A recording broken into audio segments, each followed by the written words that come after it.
ఆంధ్రప్రదేశ్ ముఖ్యమంత్రిగా బాధ్యతలు స్వీకరించిన టీడీపీ అధినేత చంద్రబాబు పాలనతో పాటు పార్టీపై కూడా ప్రత్యేకంగా ఫోకస్ పెడుతున్నారు. కాసేపట్లో టీడీపీ కేంద్ర కార్యాలయానికి వెళ్లనున్నారు.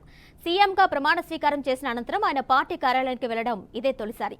ఇకపై తరచూ పార్టీ కార్యాలయానికి వెళ్లేలా షెడ్యూల్ ఫిక్స్ చేసుకోనున్నారట ఏపీ సీఎం.